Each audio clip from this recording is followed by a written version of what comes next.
Président, Mesdames et Messieurs les élus, et tous ceux présents aujourd'hui, c'est un grand honneur et un privilège pour moi de présider cette 36e foire de Saint-André, qui est victime chaque année de son succès. Nous allons maintenant procéder à la remise des prix. Mais tout d'abord, je tiens à remercier nos partenaires qui nous ont aimablement remis des lots dans les différents concours organisés à la 36e édition de la foire. La Chambre d'agriculture 04 de Sonaille, la MSA 2 kits de secours, le Crédit agricole qui a donné de nombreux lots pour cette occasion, Groupama de nombreux lots aussi, le Conseil départemental des Alpes de Provence, le Conseil régional PACA, l'Association des commerçants et des artisans de Saint-André. Nous vous remercions, les dons seront remis à la fin de la cérémonie et des discours. Le jeu concours est un panier garni de produits locaux de la maison de pays de Beauvaisis, offert par le comité de développement agricole des Hautes-Vallées Asver-Verdon, est à gagner à la pesée de l'agneau. Concours des écoles. Alors je tiens à remercier toutes les écoles qui ont participé à ce concours, dont le sujet était « Imagine et construis la nouvelle plaque du concours d'au vin de la foire ». Vous pouvez les regarder, elles sont sur votre gauche, sur les tables. Elles sont toutes magnifiques, plus magnifiques les unes que les autres. Donc pour le concours des écoles, le premier prix revient à l'école de Thorame, le deuxième prix à la classe de CM1 de Saint-André et le troisième prix à l'école maternelle d'Entrevaux.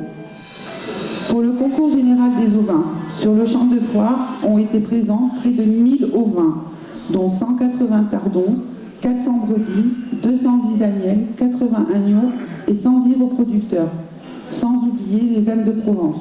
Cette année, 22 éleveurs et une coopérative sont venus exposer ces 1000 animaux et participer au concours général. Nous pouvons remercier Mesdames Muriel Martin, Nadine Gandolfo, Peggy Galéa, Christine Lamotte, le GAEC de Brunel. Ensuite, les messieurs Georges Isnard, Jean-Pierre Ravel, Mathieu Ravel, Vincent Morel, Éric Gousset, Jean-Pierre Lamontellerie, l'OS Charolais, qui rassemble 6 éleveurs. Le ARL de l'Armavanche, le GAEC de la Luire, le GAEC de la Ferme du Château, le GAEC Les Montagnes, le GAEC La Montellerie, la SARL Roche et le GAEC de Langy. Alors, nous allons procéder aux gens qui ont gagné. Donc, dans la catégorie Agnelle, ex-aequo, Nadine Gandolfo et Muriel Martin. En deuxième, SARL Roche. Dans la catégorie Tardon-Agnon, le prix Fred Piche. Premier prix Gandolfo Nadine, deuxième prix Isnard Georges, troisième prix Jean-Pierre Ravel. Dans la catégorie Bélier, premier prix GAEC de la Luire, deuxième prix EARL de l'Armavanche et troisième prix Christine Lacotte. Dans la catégorie Brebis, le prix Jean-Louis Arnaud, premier prix ex-aequo GAEC de Brunel et Galéa Peggy. Deuxième prix, GAEC de Langy et troisième prix, Jean-Pierre Ravel. Je souhaite maintenant laisser la parole à Serge Prato, maire de Saint-André-des-Alpes, qui nous accueille aujourd'hui. On revient à l'honneur de commencer cette longue cérémonie de discours. C'est la raison pour laquelle je ferai bref. Je m'attacherai simplement à vous rappeler qu'il s'agit de la 36e édition. 36 années que nous avons mis en place cette foire agricole avec l'équipe de l'époque, la présidence de Lily Galfard qui était président du CDA, avec Max Bail et Guy Chélan, que j'ai rencontré, j'étais très content de les voir sur la foire aujourd'hui. Donc j'étais moi-même jeune conseiller municipal. On n'avait pas imaginé en 83, je crois, ou 84, on n'avait pas imaginé avoir un tel succès dans les années à venir. En tout cas, je remercie chaleureusement les organisateurs, merci le CDA, merci à ces agriculteurs qui s'investissent pour que cette foire soit une réussite. Il s'agit d'une entente, d'une collaboration avec les services municipaux. C'est important de pouvoir mettre en place un tel événement en cette période de l'année. C'est un événement pour Saint-André, mais c'est un événement également pour tout le territoire donc de notre nouvelle communauté de communes. Merci aux agriculteurs qui jouent le jeu, qui nous permettent d'avoir des bêtes sur le champ de foire. Merci aux exposants. Alors je remercierai les exposants d'un côté qui sont les exposants agricoles d'un côté et les forains de l'autre. C'est pas toujours facile, je peux vous dire que ce matin c'était un peu tendu, un peu chaud. Il a fallu de temps en temps s'interposer et séparer les gens qui en venaient aux mains. Donc c'est un peu délicat. Tout ça pose des histoires de 1 mètre linéaire ou 2 mètres linéaires. Vous vous rendez compte que c'est important, 1 mètre ou 2 mètres. Donc c'est compliqué, mais on y arrive et on est un peu victime de notre succès et on essaie chaque année de trouver des innovations pour permettre donc de pouvoir faire différemment. C'est pour cette raison que cette année nous avons, donc l'organisation a proposé de faire un petit cheminement pour les enfants dans les jardins d'enfants au niveau avec des poneys et puis également le petit circuit de mini-tracteurs qui se trouve sur le parking de la mairie juste derrière. Donc tout ça se met en place. Et évidemment, il faut de la bonne volonté, il faut des gens motivés. Donc j'en profite également pour remercier mon conseil municipal, mes adjoints, la mairie en entier, donc le personnel communal, le personnel administratif, mais aussi le personnel technique, qui ne change pas dans la semaine avant la mise en place donc, de tout ça. C'est important de pouvoir arriver à donner un éclat supplémentaire à cette foire qui devient un événement local. Vraiment, sincèrement, je remercie tous les participants, je remercie les visiteurs, puisque d'année en année, on se rend compte qu'on a de plus en plus de visiteurs. Chaque participant apportant sa pierre à l'édifice. C'est pourquoi aujourd'hui, je tenais à rendre un hommage tout particulier à Jean-Michel Poulain, notre vétérinaire qui nous a quittés cet été et qui nous a toujours accompagnés et soutenus dans la réalisation de la foire de Saint-André. Et par de même, je vous confirme la continuité du cabinet vétérinaire. Je souhaitais aussi souligner l'importance du rôle des vétérinaires dans notre métier au quotidien. Il est dommageable de constater que nous sommes face à une pénurie de vocations du métier vétérinaire rural. Or, ils sont indispensables à notre profession et il est donc important que nos représentants s'emparent de cette question. Je vous remercie de votre attention. Nous sommes réunis sur ce champ de foire, sur la foire de Saint-André. Alors je voudrais, comme premier message, rassurer les éleveurs. Alors c'est pas que j'ai tué un loup en venant de Fort-Calquier, c'est pas du tout ça le message que je veux faire passer maintenant, je vais y revenir. Mais c'est surtout, aujourd'hui, la Chambre d'agriculture est quelque peu malmenée, puisqu'on a une réforme qui, enfin, du moins une volonté aujourd'hui du ministre de l'Agriculture, qui, dans un souci de réforme fiscale, devrait améniser nos ressources financières, c'est-à-dire la taxe sur le foncier non bâti. Chaque propriétaire connaît bien cette ligne, c'est le moment, c'est l'époque des paiements. Aujourd'hui, on parle d'une diminution de 15% de la taxe sur le foncier non bâti qui serait redistribuée donc, pour le fonctionnement des chambres d'agriculture. Ça représenterait 200 000 € pour un département comme le nôtre. Et d'un côté, effectivement, il faut qu'on soit capable de signer un contrat de performance, l'État nous le demande. On doit être capable d'accompagner les agriculteurs justement pour préparer l'agriculture de demain, que ce soit au niveau de l'agroécologie, l'ensemble des virages que nous prenons depuis maintenant de nombreuses années pour avoir une agriculture compétitive et à un certain moment qui soit en cohérence aussi avec les attentes du consommateur. Et donc, je voudrais vous rassurer parce qu'il y a des choix qui vont être faits dans les prochaines semaines. Nous attendons effectivement que l'annonce soit officielle. On peut espérer un moindre mal. C'est que les services que nous assurons depuis toujours seront maintenus.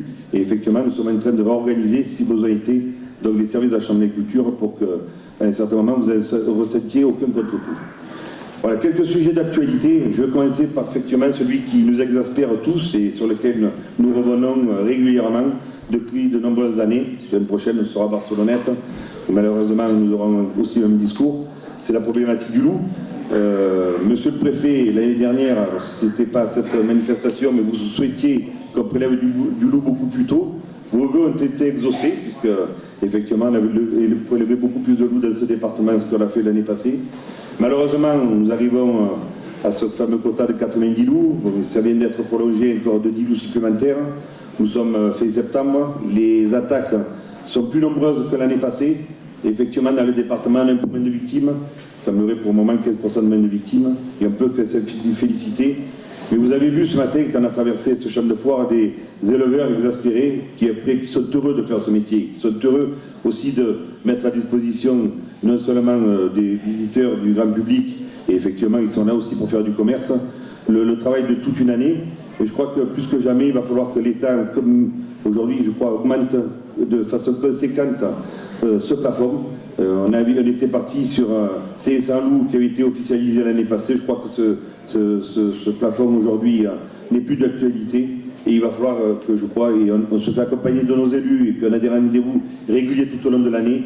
Je crois que maintenant, il faut vraiment une prise de conscience encore supplémentaire de l'ensemble de notre ministre concerné, mais pour qu'on redonne effectivement de l'espoir à nos élevages et à cette agriculture indispensable dans ces vallées et dans ces montagnes. Je crois que plus que jamais, nous savons très bien, et vous le savez mieux que moi, que tous les éleveurs, c'est aujourd'hui, c'est un métier passionnant, c'est un métier qui est aussi harassant, c'est un métier qui est très prenant et que nous avons besoin, effectivement, on vit avec le marché, dans quelques produits que ce soit, c'est l'offre et la demande, c'est aussi l'amour de la nature, mais il y a des choses qu'on a du mal à accepter et le loup, effectivement, c'est ce fléau que aujourd'hui, nous accepterons jamais. Nous avons été aussi tout au long de l'été un peu malmenés et je voudrais essayer de porter, pour terminer, un discours d'espoir. C'est l'agribashing. On a entendu parler, et puisque on voyait en ce moment quelques élus qui, effectivement, c'est peut-être un souci de réélection, qui prennent des arrêtés municipaux, où aujourd'hui il y a une loi pour, je parle entre autres des zones de non-traitement qui existent, sur laquelle nous allons travailler, ou auquel j'espère, j'en ai parlé à M. le Préfet, j'en ai parlé à René Massette, président du conseil départemental, j'en parlerai prochainement au président de l'association des maires, M. Spagnou, le président de l'association des maires ruraux, essayer de bâtir une charte des territoires pour justement essayer de mettre en avant déjà tout ce que nous faisons. Je crois qu'on a du mal à communiquer, une loi existe, des règles existent, nous les appliquons, nous les respectons, et voilà, nous essayons surtout d'arrêter de nous opposer les uns aux autres.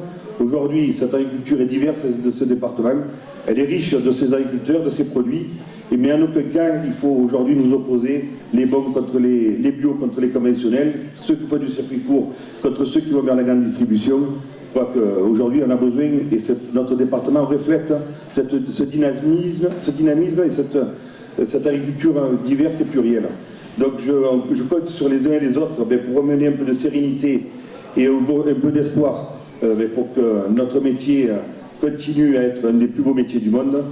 Et si on a été quelque peu protégé, et je ne minimise pas mes mots, cette période de sécheresse, on a vu la carte de France qui aujourd'hui était en rouge depuis de nombreuses semaines, de nombreux mois, dans certains départements, si on connaît des restrictions et des bassins versants qui sont des difficultés à l'heure actuelle, quoi qu'il en soit, ça minimise quand même l'impact. On a fait une période d'irrigation. Je crois que voilà, aujourd'hui les sujets sont tellement nombreux, mais je crois qu'on a la volonté, et c'est le rôle de la Chambre d'agriculture, le rôle de la profession en général, syndicalisme compris, c'est d'avoir des partenaires, et les partenaires, c'est bien sûr nos élus, c'est bien sûr l'État, et qu'on soit capable de faire le nécessaire pour, comme je le disais, maintenir une agriculture diverse, variée, et qu'on continue de donner de l'espoir à tous nos jeunes, parce que dans ce département, on a la richesse d'avoir de nombreux jeunes qui s'installent.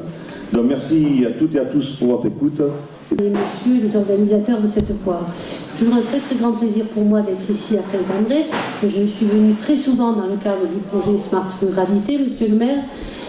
Mais aujourd'hui, cette foire, j'ai dit bien rare que j'en ai raté, c'est un plaisir d'être là pour deux raisons. D'abord parce que c'est un secteur, le moyen Verdon que j'affectionne particulièrement, mais parce que bien entendu, cette foire agricole se trouve totalement dans mes compétences, puisque ruralité, pastoralisme, quand j'ai dit ça, je crois que j'ai résumé. Alors, peut-être d'abord le problème de l'hydraulique, puisque j'ai participé très récemment au colloque sur les lacs alpins, et effectivement, même si nous sommes une région qui a beaucoup anticipé en termes d'hydraulique, il ne faut pas perdre de vue que les deux barrages, les deux grands aménagements qui ont été faits sur le département des Alpes de Haute-Provence et des Hautes-Alpes devait servir prioritairement à l'agriculture. Donc j'ai beaucoup insisté lors de ce colloque sur la solidarité indispensable entre l'aval et l'amont, parce que évidemment, lorsqu'il y a besoin de réaliser de très gros travaux, que ce soit sur la Durance ou le Verdon, si on est sur la métropole marseillaise, 1 € par habitant, ça représente peu de choses, mais ça permet de faire beaucoup. Or, 1 € sur nos départements ruraux, évidemment, ne nous permet pas de réaliser des travaux d'entretien. Donc c'est pour ça que j'ai beaucoup insisté là-dessus. J'espère qu'au niveau de l'État, et je l'ai dit tout à l'heure à monsieur le sénateur, j'espère qu'au niveau de l'État, il y aura vraiment une prise de conscience. Cette loi GEMAPI, qui avait évidemment d'autres avantages, aujourd'hui se trouve confrontée aux problématiques de territoire. Donc j'espère vivement que nous en serons entendus. Le deuxième point que je voulais aborder, parce que c'est vous, madame, qui en avez parlé, c'est la problématique des vétérinaires. effectivement, c'est aussi une grosse préoccupation, puisque nous avons peu de vétérinaires sur le département et sur ce secteur, sur l'ensemble du département et même de la région. Il y a donc un colloque en préfecture de région vendredi.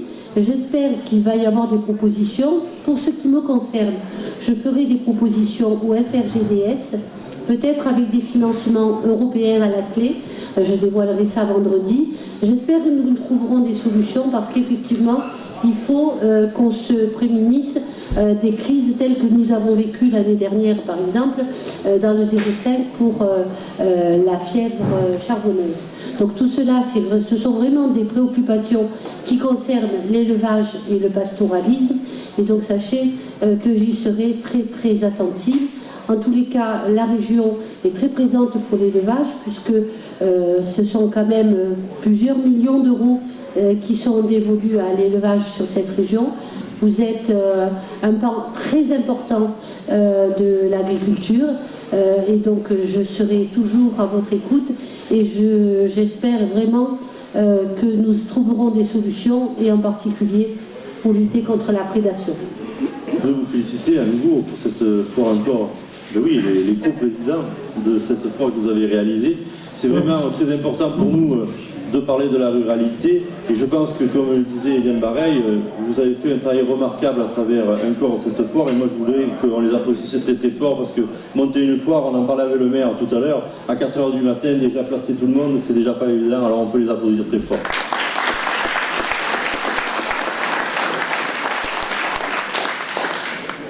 C'est vrai que le loup, c'est toujours un problème, et chaque fois, depuis que je suis sénateur, donc depuis 2014, nous parlons du loup. Et nous essayons d'avancer petit à petit, et je pense que l'État commence un peu à prendre conscience des réflexions que nous avons, mais c'est toujours pas assez. Moi, en tant que sénateur, j'ai déjà saisi le ministre de l'Agriculture, je le disais la semaine dernière, pour demander des tirs de prélèvement supplémentaires, afin qu'on puisse réguler, je veux dire, ce loup qui pose des problèmes sur nos territoires, mais aussi qui est en train de tuer les circuits courts des Alpes de Haute-Provence, parce que ça, je veux dire, les circuits courts, nous allons chercher après, une fois qu'on n'aura plus de brebis, plus d'agneaux, on ira chercher peut-être de la viande dans nos landes, ailleurs, et je suis très, vous savez, je suis très vasalpin, et je veux absolument qu'on garde nos productions sur notre territoire, et vous pouvez compter sur mon engagement pour qu'on essaye de faire changer. Et aujourd'hui, avec monsieur le préfet qui le dira, mais aussi mes collègues parlementaires, nous essayons de faire comprendre à l'État que cela ne peut pas, on ne peut pas choisir, on peut choisir entre le loup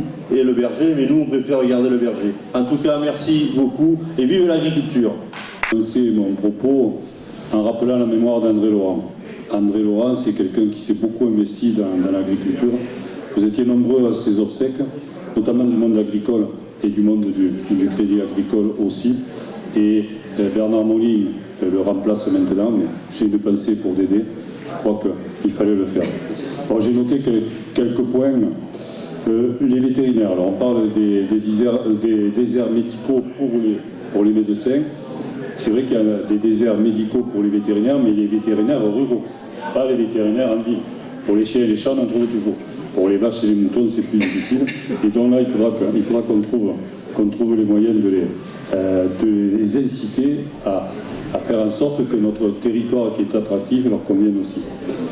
Tout à l'heure, j'en parlais avec le directeur, le budget de la Chambre d'agriculture risque d'avoir un certain nombre de soubresauts. Je crois aussi qu'en tant qu'élu, et depuis le temps que nous sommes quelques-uns à être élus auprès de vous, je pense à Jean-Yves, puisque tous les deux nous sommes depuis 1998 à vos côtés, je crois qu'on sait très bien le travail que vous faites et ce que vous faites, et je crois qu'il faut que vous ayez les moyens de continuer là-dessus. Bon, le loup, tout a été dit. Eliane a parlé de l'eau. Alors je crois que l'eau, c'est une préoccupation. L'eau, on est en train de vivre une période où on va manquer d'eau. Maintenant, si le réchauffement climatique continue comme il est, on va manquer d'eau au niveau mondial. Alors dans notre département, tu l'as dit Eliane, on a des barrages. Et Joël Giraud, hier, j'étais à l'inauguration de la capitainerie du port de Savines, en fait, de la ville de Savines-le-Lac, disait que la retenue d'eau, la masse d'eau qu'il y a dans Serre-Ponçon, c'est l'équivalent de la consommation de toute la région Occitanie. On a une richesse. Et tu as raison de dire que quelque part, il faut qu'on ait une solidarité aval-amont pour nous permettre, nous, de continuer à faire ce qu'il faut dans ces barrages. Et c'est vrai que les barrages ont été construits à un moment pour faire de l'électricité, pour arroser, irriguer les terres, et aussi pour donner de l'eau potable à toute la région marseillaise et la région toulonnaise. Alors c'est une vraie richesse que l'on a. Il faut que nous, les élus, tous ensemble, et l'État, ensemble, on dise, mais nous, c'est une richesse, cette richesse, on veut qu'elle soit valorisée, parce que sinon, à un moment donné, on n'aura pas les moyens, de faire ce que l'on fait. Charte des territoires, je crois que tu as raison, il faut qu'on se mette tous autour d'une table et dire exactement ce que fait l'agriculture et tous les progrès qui ont été faits par l'agriculture pour d'abord, mission première, nourrir les habitants et aussi les conditions dans lesquelles vous avez été soucieux de l'environnement. Je crois qu'il faut le dire au moment où c'est de bonne mode de faire un certain nombre d'annonces là-dessus. En tout cas, pour la proposition que tu m'as faite, j'ai dit à monsieur le préfet, nous on est là pour faire respecter la loi, et donc tant qu'on est dans le cadre de la loi, il n'y a pas de souci là-dessus. Fier de notre agriculture basalpine. Notre agriculture basalpine, elle est porteuse de valeurs positives très fortes, je crois. Des valeurs d'ardeur au travail, de qualité, de dévouement à la tâche. Et on peut porter haut ces valeurs de notre agriculture. On a également une agriculture basalpine qui a de nombreux produits très positifs. Bien sûr, on pense à la lavande et au lavandin. Bien sûr, on va penser à l'arboriculture. Bien sûr, on va penser au maraîchage. Mais évidemment, on pense à la filière ovine. Notre filière ovine, dans le département des Alpes-de-Haute-Provence, elle est très puissante. On m'a toujours dit d'ailleurs qu'il y avait plus d'ovins que d'habitants dans le département des Alpes-de-Haute-Provence. C'est vrai d'ailleurs. Je crois qu'il y a 180 000 ovins dans le département des Alpes-de-Haute-Provence, c'est-à-dire un peu plus que le nombre de basalpins, c'est pour dire. On a 450 éleveurs. On a également une filière de formation dont on peut être fier, avec le lycée Carle-Jeanne. On a un abattoir, celui de Sisteron, qui est nationalement connu. Et puis on a un label IGP que l'on peut mettre en avant avec l'agneau de Sisteron. Alors bien sûr, il y a des sujets de préoccupation, je vais y revenir. Il y a 3 sujets d'actualité qu'a abordé le président de la Chambre d'agriculture. Il a parlé de sécheresse, il a parlé de produits phyto, et puis enfin on va terminer évidemment par le loup, qui est dans tous les esprits. Alors sur la sécheresse, un mot simplement. Quand j'étais arrivé l'année dernière dans le département, je disais que j'étais le préfet qui faisait pleuvoir. Alors j'ai fait un peu plus pleuvoir l'année dernière que cette année, mais on a quand même passé une saison 2019 sans trop de dommages. Surtout lorsque l'on regarde ce qui se passe dans d'autres territoires en France. Vous voyez les reportages, vous avez peut-être des amis éleveurs ou de la famille qui vivent dans d'autres territoires de France, qui ont basculé au fur et à mesure que l'été avançait dans des situations de crise. Ça n'est pas notre cas dans les Alpes-de-Haute-Provence. Alors bien sûr, les bassins versants ont basculé petit à petit d'une situation de vigilance à une situation d'alerte, et puis une situation d'alerte renforcée. Nous avons un seul bassin qui est en crise, c'est le Largue. Mais comme le disait le président de la Chambre d'agriculture, les besoins d'irrigation sont en fait passés. Alors on peut se féliciter à cet égard de la prescience de nos anciens, notamment les ingénieurs d'État, qui ont construit les barrages, on en parlait dans notre département, puisque ces barrages avaient vocation dans les années 40, 50, 60 et 70, certes de prévenir les inondations, certes de produire de l'hydroélectricité, mais surtout, ces barrages avaient pour objet de pourvoir à l'irrigation de notre département et d'autres départements, et ils nous sauvent la mise aujourd'hui, ainsi que d'autres barrages qui sont un peu moindres, le barrage de la Laye, le barrage de Vaulouve, ou même celui des Poux.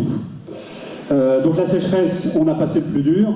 Comme je l'ai dit au président de la Chambre d'agriculture, nous accompagnerons la Chambre et les professionnels agricoles sur des projets de retenue collinaire qui pourront voir le jour dans le département. Il faut tout simplement prévoir la concertation qui va bien, mais nous serons aux côtés de la Chambre et des producteurs agricoles pour ce faire. Le deuxième sujet, ce sont les produits phyto. Là aussi, on voit beaucoup de reportages à la télé, on parle beaucoup d'agribashing lorsqu'on est en session de Chambre. Mais il faut de toute façon, et je le dis souvent d'ailleurs aux membres du bureau de la Chambre, c'est un sujet que désormais on ne pourra pas éviter. C'est un sujet de préoccupation de nos concitoyens, c'est peut-être un sujet de préoccupation de ceux qui sont dans cette salle. Donc je me réjouis que la Chambre d'agriculture s'empare de la charte départementale qui va permettre de réunir autour de la table un certain nombre de partenaires pour parler d'épandage. En parallèle, vous le savez, le gouvernement a lancé une consultation publique sur un décret qui devrait rentrer en vigueur au 1er janvier 2020 et qui va introduire ce qu'on appelle des zones de non-traitement, c'est-à-dire des zones où on ne pourra pas épandre de produits phytosanitaires. Sans rentrer dans le détail, ce sont des zones de 5 à 10 mètres en bordure des habitations. Jusqu'alors, seuls certains bâtiments publics, je crois les écoles, les EHPAD étaient concernés. Là maintenant, ça va concerner l'ensemble des habitations. Mais un autre point qu'il faut faire avancer, on en a souvent aussi parlé avec le président de la Chambre, et je compte aussi sur nos élus pour faire avancer ce point, c'est qu'il faut également maîtriser l'urbanisation des communes. J'en parle aux élus qui sont là. C'est que parfois, c'est pas la terre agricole qui s'est rapprochée des habitations, en fait. Mais c'est le contraire. Dans beaucoup de nos communes, plus dans d'autres départements que dans le nôtre, ce sont les habitations qui se sont rapprochées des activités agricoles. C'est l'urbanisation qui a grappillé les terres agricoles. Et l'une des solutions pourrait être, on y est déjà attentif dans l'examen des plans locaux de l'urbanisme, ce serait à un moment donné quand même de protéger ces terres agricoles avec des outils réglementaires un peu plus coercitifs que maintenant. Et ça, c'est un sujet difficile parce que le préfet, il a pour mission notamment de regarder un petit peu la consommation des terres agricoles dans les PLU. Et je peux vous dire que dans certaines parties de notre département, en effet, on doit freiner en fait les élus. On consomme moins de terres agricoles que dans les années 90-2000, mais néanmoins, la tendance, c'est quand même toujours de consommer ces terres. Et en consommant ces terres, eh bien, on se rapproche des terres agricoles et parfois, on développe des conflits d'usage. Troisième et dernier sujet, j'en terminerai là, le loup, évidemment. Alors bien sûr, il y a les côtés négatifs. Le loup, il est présent désormais partout dans notre département. D'ailleurs, c'est difficile dans l'ouest du département, en ce moment, où ils sont moins habitués que d'autres parties du département à la présence du loup. On doit avoir une vingtaine de meutes, désormais. On est le deuxième département de France le plus concerné par la prédation, après les Alpes-Maritimes. Mais néanmoins, il y a tout de même, dans ce contexte, quelques éléments positifs sur lesquels je souhaiterais insister. D'abord, il faut tout de même rappeler la décision du président de la République, qu'il a annoncé ici à Gréoux-les-Bains, pas si loin d'ici, de hausser quand même notablement le taux de prélèvement. L'année dernière, c'était 10% du cheptel lupin. Cette année, on est passé à 19%. D'aucuns me diront que ça n'est pas assez, mais il faut quand même souligner cette décision inédite de rehausser le taux de prélèvement à 19%, ce qui amène, ça a été dit par les orateurs précédents, notre capacité de prélèvement du loup à 100 loups durant l'année 2019. Cette année, à ce stade, dans les Alpes de Haute-Provence, on a prélevé 13 loups. L'année dernière, c'était 9, et l'année d'avant, si je ne me trompe pas, je crois que c'était un seul loup. Donc on prélève davantage de loups, et l'année dernière, lors des foires agricoles, j'en avais appelé à l'ensemble des acteurs pour qu'on puisse désormais prélever davantage de loups et que le loup réapprenne à avoir peur de l'homme et que l'on arrive à rétablir l'équilibre entre la présence de l'homme et la présence du loup. Donc 13 loups prélevés, je suis dans le Verdon, 6 de ces 13 loups ont été prélevés dans le Verdon. C'est pas mal tout de même. Souligner également que le taux d'indemnisation a été augmenté, plus 14%. Et puis peut-être un signe d'espoir, on verra s'il est confirmé l'année prochaine, le nombre de bêtes qui ont été tuées par le loup cette année, même si le nombre d'attaques augmente, le nombre de bêtes tuées cette année, à cette date, diminue de 14% par rapport à l'année dernière. On a eu à peu près, jusqu'à ce jour, 1100 bêtes tuées, c'est beaucoup trop d'ailleurs, par rapport à 1300 l'année dernière. C'est un écart de 200 qui est quand même notable. On verra si ce signe d'espoir est confirmé jusqu'à la fin de la saison, mais surtout confirmé l'année prochaine. Je voudrais également vous faire l'annonce que, vous le savez désormais, les tirs de prélèvement ont été suspendus, monsieur le sénateur l'a dit, également les tirs de défense renforcés.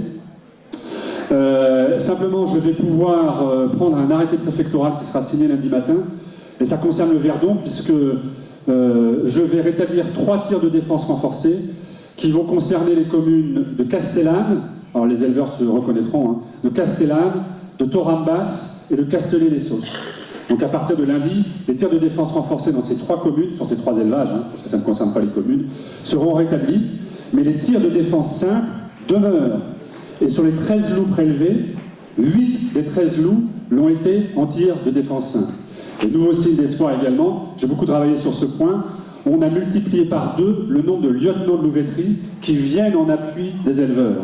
Au 1er janvier de l'année prochaine, on sera à 28 lieutenants de louveterie dans tout le département. C'est une multiplication par 2 par rapport à 2 ans. Voilà, j'en arrête là parce que j'ai été beaucoup trop long sur ces sujets d'actualité. Vous savez que vous pouvez compter sur le soutien des représentants de l'État, à la fois la sous-préfète de Castellane qui est présente et sur moi-même. Nous ne sommes pas contre les éleveurs, nous sommes tout contre les éleveurs à vos côtés. Merci.